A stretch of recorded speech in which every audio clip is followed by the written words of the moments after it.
That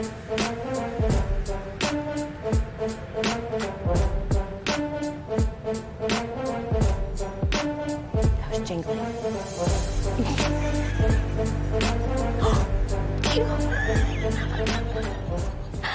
Hi, and thank you for joining us for episode 76 of Taking Control. I'm Brooke, and this is Rena. I'm sorry, we have a pet in the office We have today. a dog in the office today. Dog in the office. So, leading into that, we're always hiring. That's something we always want to start off with. Great place to work. Yes. From bringing your pets into work, bring your kids into work. It's a great place to work.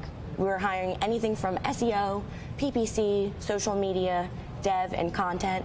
So if you're ready to work and you want to work at a great place, hire. Wait. Go to oneseo.com, the careers page, and you can upload your resume, and our hiring office will reach out to you. So going in today, our first story is about email scams. Now, right now, financial companies are being targeted with business email campaigns coming from what it looks like to be a reputable email address from different legitimate hosting sites, which is called reputation jacking. So right now, they're not putting links anymore. Yeah. They're going to attachments. So, and that's the crazy thing about it, is because obviously they're upping their game. You know, they're noticing that people aren't clicking these links, so they're going to give you these files, and you're thinking that, oh, you know, maybe I actually really do need this attachment. And in this day and age, I mean, I guess maybe it's because I work in the digital marketing industry that I just don't trust anything. No. If you are not expecting it, if you're not expecting an email or a file from an email or a person that you do not know, don't open it, don't click it, don't download it. These particular emails are coming from Google Cloud Storage, but they're also coming from other hosting sites. And Google was made aware of it, and right now they took them down, and they're really making sure that these things don't happen again. But you also want to make sure you protect your company, you protect your data, and you're following all the precautions to make sure that your data is secure, especially for financial companies. Absolutely. Not only is your company data, but your client's data needs to be secured. So you need to take those extra steps, those extra precautions to make sure that you're doing your due diligence. And they do have a way that you can contact them if you feel that, you know, something is suspicious or something isn't right.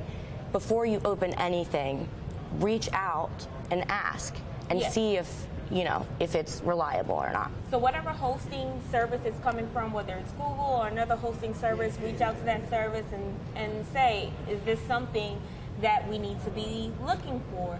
And a lot of times the strings of the email will come in like transfer invoice.vbs and things like that. So you want to be mindful and look at the attachments to make sure, does it look like something I was expecting, or is something off?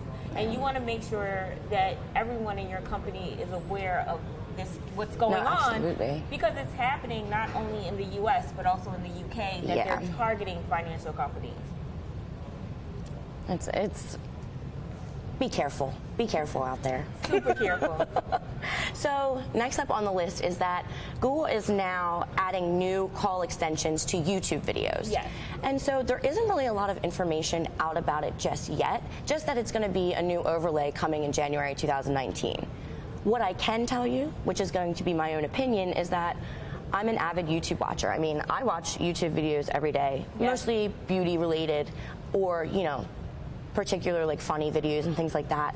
And I can tell you, in all my years of watching YouTube, I don't think I've ever once clicked through an ad. I've never clicked on an ad. Mind you, it does bring that brand awareness and it makes you recognize, you know, the brand and things like that. And that's what they're using it more so, is to really showcase the brand in hopes of eventually getting conversions. Well, I think the reason why they are making this overlay a little bit more prominent is so people can click. They're trying to increase conversions and click-throughs for the ads. Before, the the overlay was more transparent. Yes. It was light. Now it's more prominent. It's solid. You can add color to the button. So I think they're trying to make it more prominent so you know there's a call to action there and they want some follow-through. Exactly. I think what's going into the call to action, whatever material or whatever information that you're providing in your ad needs to catch the eye so I can say, I'm not going to watch this video. I'm going to click this call to action. So give someone a reason to click the call to action, being that now it's going to be so dominant. Exactly. Absolutely. And with that being said, we're on to Snapchat. Snapchat is now trying to kind of hone in on TikTok and Instagram in a sense where they're making these lenses for challenges. So I have thoughts on this as well. And my whole thing is Snapchat is now working off of what other people are doing. The reason that Snapchat even became what it is today is because of its originality. Right. Yeah, there was Instagram where you would post pictures, but they didn't go away. And then Snapchat was like, you know what, I'm going to one-up that, and I'm going to create this app where you can take these pictures and make them go away in 10 seconds. Well, now then people played off of them. Instagram now has the stories, and I'm going to be honest with you, you have the one app that has both features, whereas Snapchat is just the pictures. Most people are going to go and open their Instagram and work it off that. That's what I normally do. I don't know about you. Yeah. Same deal.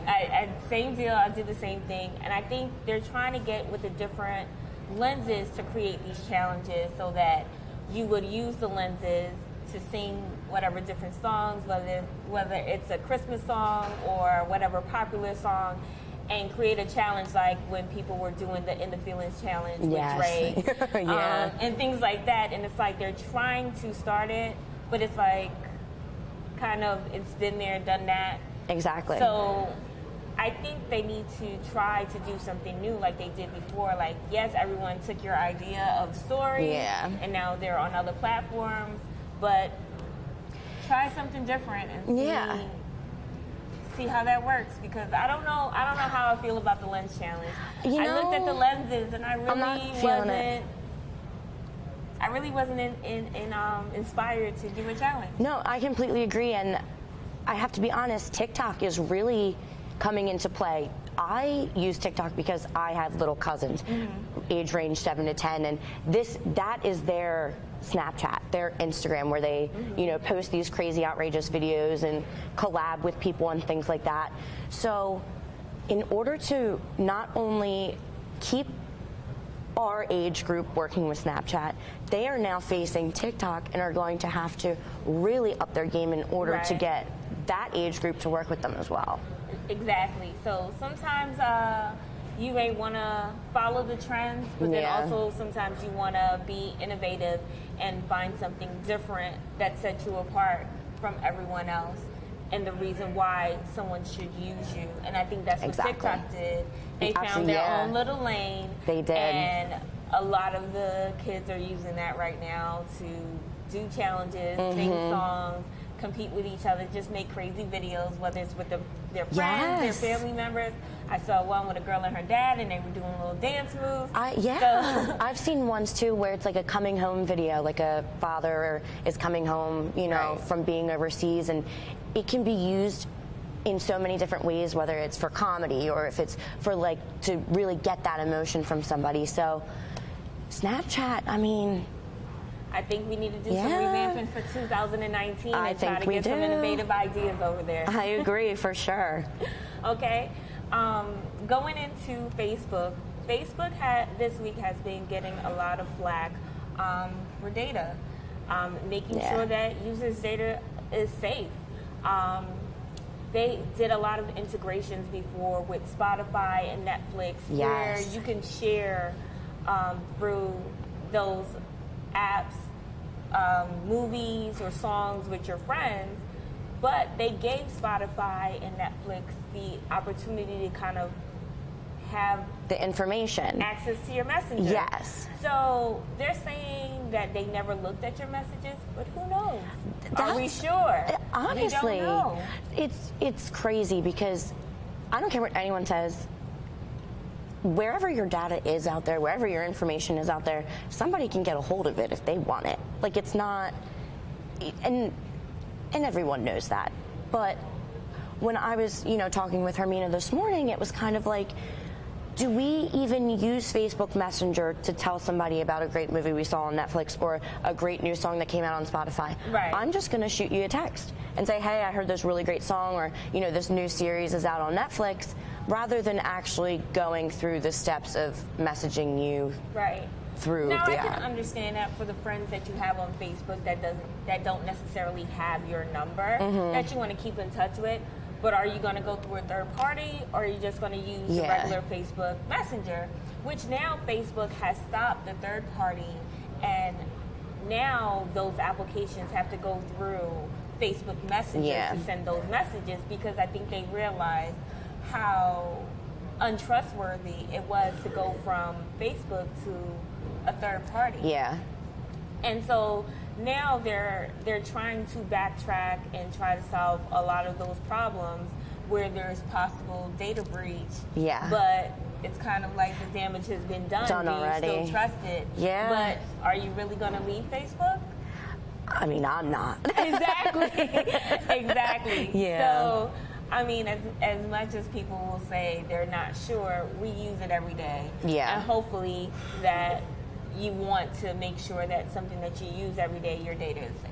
Absolutely. I completely agree. Okay? Yeah. So we'll keep an eye on that, and we'll keep you hopefully updated. Facebook continues to make improvements on these situations and just gets better and better. Yeah. Okay? And now we're talking about new features on Instagram. This is so exciting. Yeah. We actually used it today. So if you looked at our stories on Instagram, we used the new countdown feature to count down our live episode of Taking Control. And with this feature, businesses can use it if they're going live. You can do a countdown if you have a special sale or if you have a special announcement. Yeah. And users can share that countdown to other people. They also can save it so they can get a notification. I think that's the coolest once the thing. countdown has ended. So that way, it's brilliant. Hey, you know when the surprise sale or the live show has started. They also have another new feature, which is asking questions directly in the live. That could be dangerous. You know, when you're watching a live, you'll ask a question and it's scrolling and 15 other million people are asking questions and the person doesn't see yours. Now, with the question sticker, your questions stay right there. They can see your questions, and then as other people come in on the live, they can see the questions that were asked. So they don't ask the same question over and over again. Yeah. So I think these are two great new features that Instagram has put out for their stories to make it more interactive. See, Snapchat? Come on now. It's like, it's one of those things, when I heard about the countdown, I think it's, not only is it fun for, just regular people who might be counting down to their birthday or might be counting down to a special event in their life, but really for businesses who have these sales. And what I love about it the most is that I hope Bath & Body Works starts to utilize this, because I'm here for all those candle sales. So it's one of those things where I want to be able to click on it and save it and have them notify me when that time frame is up. You don't have to make note of it. You don't have to, put it in your calendar. Instagram is automatically doing that for you and saving you that time and energy, and I think that's awesome. Right. And it's just another great way to engage with your followers, to make them feel like they are a part of your journey. Exactly. And to make them aware of things that you have going on. Stories are gone in 24 hours, but now with the countdown and they save it, after 24 hours, they still are able to get that notification. So if your countdown is for like 10 days later, they will get the notification 10 days later, even though your story is gone in 24 hours. So I think that is great to make sure people get updated on what you have going on. And the questions are a great way to engage with your followers while you're on live. Because now you can ask every single question. I think that's gonna be a good time for us as a company as well. I mean, we see that, people do use the current questions now, mostly like when they're bored and all that kind of stuff. But from a business aspect, it's like, feedback. It's another way to give that feedback. What could we be doing better? What do you want to see next from us? And then in a sense where it's an agency like us, we're live right now. Well, what questions do you have right now while we're talking to you? And it's something that we can utilize to get people the information they want right then and there, which is another, round of applause for Instagram, because I think those two features are a great addition to their platform. Yes, great way for the businesses to get data and get information back from their followers, and a great way for the followers to get their questions answered right away. So it sort of gives you that instant gratification on both sides. Mm-hmm. Okay, so that is all from us today on this episode of Taking Control. I hope you enjoyed this episode as much as we enjoyed bringing it to you. And as Brooke said earlier in the show, we are always hiring. One SEO is a great place to work. And we will see you next week on the next episode of Taking Control. Bye.